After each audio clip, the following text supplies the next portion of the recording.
नागपंचमीची शेतकऱ्याची कहाणी. आटपाट नगर होतं. तिथं एक शेतकरी होता. त्याच्या शेतात नागाचं वारूळ होतं. श्रावणातील नागपंचमीचा दिवस होता. शेतकरी शेत नांगरू लागला. नागराचा फाळ वारुळाला लागला. नागाच्या पिलांना जखम झाली, त्यामुळे ती मरून गेली. काही वेळानं नागिन आली. तिची पिलं शोधू लागली. बघते तर वारूळ नाही आणि पिलंही नाही. शेतात तिला नांगर दिसला. रक्तानं भरलेला फाळ दिसला. झालेला प्रकार तिच्या लक्षात आला. शेतकऱ्याच्या फाळाने आपला निर्वंश केला. आपणही त्याचा निर्वंश करायचा, असे तिने ठरविले. संतापानं नागिन शेतकऱ्याच्या घरात शिरली.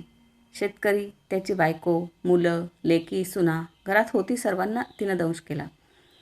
शेतकऱ्याचा तिनं निर्वंश केला. शेतकऱ्याची एक मुलगी परगावी होती. नागिन फार संतापली होती. लगेच नागिन परगावी गेली. ती मुलीच्या घरी आली. मुलगी नागपूजा करीत होती. पाटावर नागिन 9 नागकुळं काढली. मोठ्या श्रद्धेने लाह्या दुधांचा नैवेद्य दाखवित होती. दूध पिऊन नागिनीची भूक भागली. सारं विसरून ती संतुष्ट झाली. खरं रूप घेऊन ती उभी राहिली. मुलगी म्हणाली, तू कोण बाई? तुझे आईवडील कुठं आहेत? बाई म्हणाली, मी आहे नागिन. घाबरू नकोस, नाही होणार वाघीण.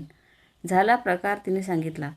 मुलीने तिला वसा मागितला. नागिन म्हणाली, तुझ्या पूजेने मी खुश झाले. हत्येचा प्रकार विसरून गेले. आता तुला देते वसा, विसरू नको तू खासा. आजची आहे नागपंचमी.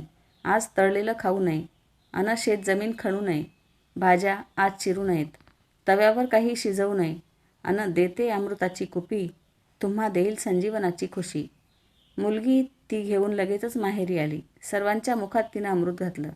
सर्व जिवंत झाली. सर्वांना खूप आनंद झाला. घडलेली सर्व हकीकत तिनं वडिलांना सांगितली. तेव्हा वडिलांनी विचारलं, हे व्रत कसं करावं?